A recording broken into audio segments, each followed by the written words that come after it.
And I think through this podcast काफ़ी ज़्यादा mindset coaching मिल चुकी है, क्योंकि ये पॉडकास्ट की लास्ट सेक्शन है स्पेसिफिक्स में घुसता है.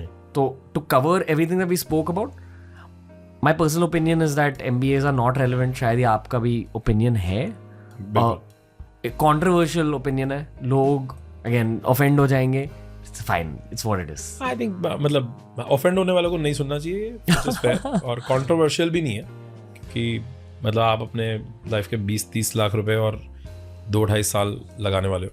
At least जो traditional MBAs है, new age MBAs, I've gone to some institutions where I've been like blown away. But यार बट वो मतलब मैं ये बता सकता हूँ कि at the end of the day, Apple will not fall far away from the tree.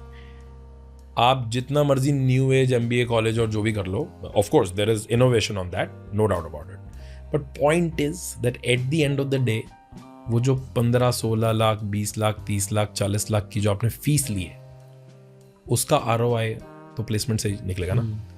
तो the fact that eventually all these people are going to hungrily look for placement, in fact hungrier than before, because now they are also under a lot of duress with the money जो उन्होंने पैसा खर्च दिया है, उसके stress में है.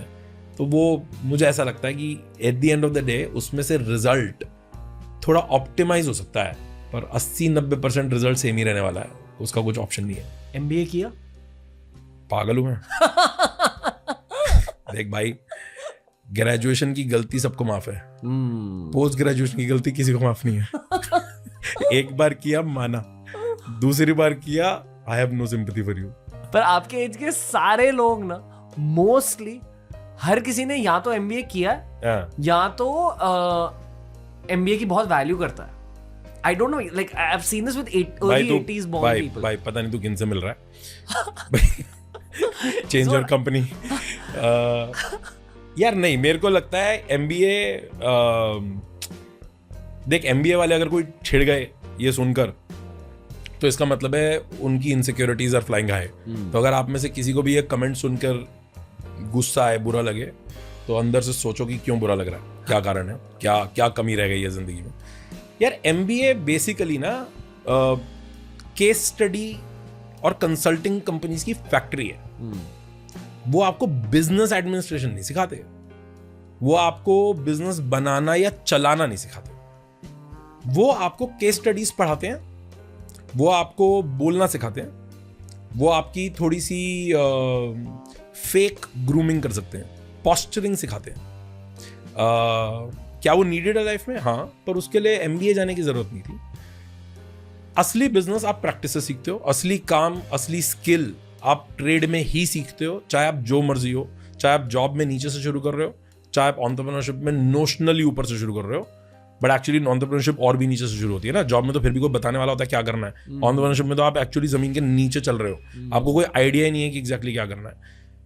MBA to me is quite a waste generally. I should also tell you कि मैंने ऐसे केसेस जरूर देखे हैं जिसमें कोई आदमी Tier 2, Tier 3, Tier 4 टाउन से था, छोटी जगह पे ग्रेजुएशन हो गई और शहर में आया, बड़े मेट्रो सिटी में आया, और मेट्रो सिटी में आकर उनके लिए MBA उनका फिनिशिंग स्कूल हो गया. मैं वो सारे केसेस को एक्नॉलेज जरूर करता हूं, पर MBA as a degree, MBA as academics, MBA as a need, super wasteful.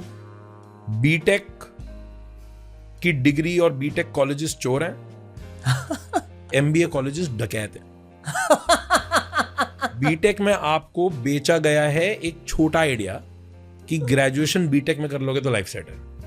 MBA में तो आपको पैकेज का नंबर भी बेचा गया, which is a scam, which is, I mean, I feel very very bad, because मैं बहुत सारे ऐसे ब्राइट कैंडिडेट से मिलता हूं इंटरव्यूज में जो एक्चुअली अच्छे लोग हैं, they are smart, they are high IQ, पर उनका एक्सपोजर और उनकी अंडरस्टैंडिंग अभी नहीं है. ये उनको भी पता है, पर उनके कॉलेज ने उनको बोला है कि 20 लाख का पैकेज लगेगा या 40 लाख का पैकेज लगेगा. कैसे? आपको आइडिया ही नहीं है कि वो पैसा रिटर्न कैसे करना. तो MBA में मेरा एक किस्सा बताता हूँ. मैंने एक बार मैं किसी का इंटरव्यू कर रहा था, फ्रेशर कैंडिडेट जिसने बीटेक कंप्लीट करी और बीटेक के इमीडिएटली बाद MBA कर ली. तो basically 0 work ex in life so far, सीधा फ्रेश आउट ऑफ MBA.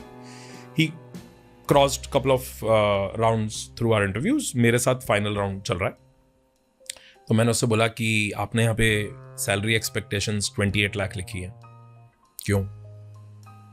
तो उसने मुझे ऐसे कहा, आई सेड ओके 48 लाख क्यों नहीं? तो उसने सर ये तो ज्यादा हो जाएगा। तो आई सेड 28 लाख कम है। तो ही सेड नहीं। तो I said explain why 28, why this figure? उसने मुझे बोला मार्केट रेट है। मैंने बोला आप भिंडी हो, मार्केट रेट तो भिंडी का होता है, आप तो इंसान हो ना, इंसान का मार्केट रेट थोड़ी होता है। इंसान जैसी बात करनी पड़ेगी ना हमें। तू बोल 28 लाख इसलिए बिकॉज आपके जॉब रोल में मैं 1 करोड़ का रिटर्न दूंगा, राइट? या इस जॉब रोल में मुझे लगता है कि आप मुझसे जो काम लेना चाहते हैं, करवाना चाहते हैं, उसमें 60 लाख रुपए की वर्थ है and I am asking for a commensurate salary. I said in that case तो तू 48 ले ले। अगर मेरे 28 देने से तेरी वैल्यू निकलती है तो मुझे तो तेरे को 48 देना चाहिए, फिर तो और वैल्यू निकलेगी। प्रॉब्लम ये है, उसने फिर मेरे को सेकंड आंसर दिया इम्प्रोवाइज्ड। उसने बोला कि नहीं सर बट स्टूडेंट लोन है और दिल्ली में रहने के खर्चे हैं। I said fair point, agreed. And that's where the scam is. College ने आपको एक लार्ज फीस लेके 28 लाख के पैकेज का एक टारगेट बेच दिया है। अब आप उस टारगेट को निभाने के लिए मार्केट में फिर रहे हैं एंड इवेंचुअली क्या होगा, ये उस कैंडिडेट को ऐसा नहीं है कि मैंने जॉब नहीं दी तो जॉब नहीं मिलेगी, जॉब उसको मिलेगी, गारंटीड मिलेगी। पर कहाँ मिलेगी? किसी गलत जगह मिलेगी, किसी ऐसी कंपनी में मिलेगी जहां पे वो उसकी वैल्यू नहीं करेंगे, क्योंकि अब ये काम नहीं चूज कर रहा, अब ये करियर नहीं चूज कर रहा, अब ये 28 लाख चूज कर रहा है। और मैं इसकी मजबूरी से पूरा इत्तेफाक रखता हूँ, वो स्टूडेंट लोन और वो सबसे मैं पूरा इत्तेफाक रखता हूँ। पर मार्केट रेट में मेरे को प्रॉब्लम है। इंसानों का मार्केट रेट नहीं होना चाहिए, इंसानों की वैल्यू होनी चाहिए, जो वो डिलीवर करें और उसकी कमेंसरेट वैल्यू वो ले ले। जॉब का आइडिया और लाइफ सेट का आइडिया बेचा जा रहा है ना, वो प्रॉब्लम है। ये होती है प्रैक्टिकल करियर कोचिंग। हमें एक्चुअली एक प्रैक्टिकल करियर कोचिंग के जोन में जाना चाहिए। ये ऐसा कंटेंट ना इंटरनेट से मिसिंग है and this is the kind of content I wish I had in college. 12th standard के बाद लाइफ में क्या करना चाहिए हमारे देश में एक 2024 या 2025 कॉन्टेक्स्ट से कोई नहीं बताता। तो यहाँ जाते हैं कॉन्वर्सेशन में। बिल्कुल। हमारी ऐसी और इन्फॉर्मेटिव वीडियो के लिए चैनल को लाइक एंड सब्सक्राइब करें।